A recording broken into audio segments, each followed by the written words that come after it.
The biggest failure I see in business planning is not planning that something in your plan will go wrong. That was a lot of plans, right? Why? Because something in your plan will go wrong. Hey, everyone. Welcome to another mini episode of the Free to Grow CFO podcast, where I break down one key concept that will help your D2C brand increase profit and cash flow as you scale. Okay, so today I want to talk about the fact that planning is not an exercise in prediction. Instead, it's an exercise in understanding the cause and effect relationship between inputs and outputs in your business. Too often I see brands treat planning as the ability to predict what's going to happen. Oftentimes it's around sales, a demand forecast. Planning is about gaining a clear understanding that if you put these inputs into a process or these inputs into action, these outputs will result under certain environmental conditions. Here's the thing.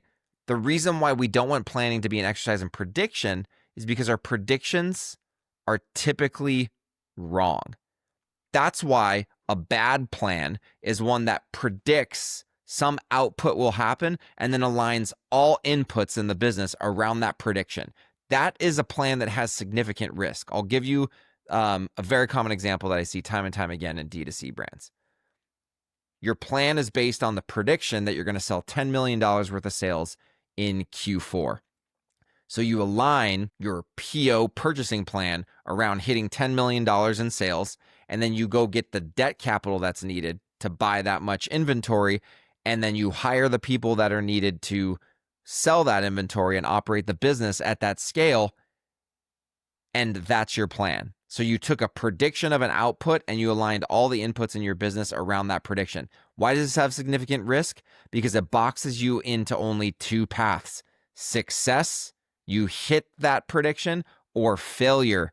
And if you align yourselves around a prediction that doesn't come true for really big sales revenue in Q4 and you don't hit it, that failure may include putting you out of business.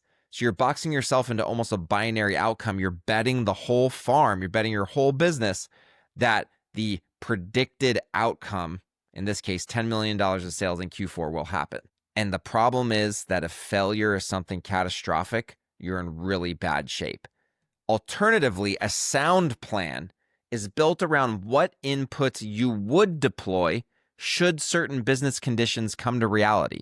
So instead of saying, I'm going to hit $10 million in sales, you can do some planning around how much inventory would I have to buy to hit $10 million in sales. You can also ask yourself, if I buy enough inventory to hit $10 million in sales, what's the minimum amount of revenue I need to do to not run out of cash, right? And so you can start toying around with different input and output scenarios to decide what you would do in given business conditions. So essentially, this gives you the ability to plan out the actions that you will take with various input resources in real time as events unfold around you. So this improves flexibility. It takes you away. Well, it doesn't just improve flexibility, it also reduces risk. And I think those two are really tied together hand in hand. Why does it improve flexibility and reduce risk? Because it unlocks multiple paths forward, informed by the most up-to-date learnings and data. Think through this distinction very carefully. The distinction between a plan that I think is super risky, which is predicting an output will happen and aligning all of your inputs around that prediction, versus building a sound plan in which you plan out scenarios of how you will take action with various input resources as business conditions unfold around you. Think through this distinction very carefully and use it wisely as you're planning scale in your brand, because in D2C, things are always changing.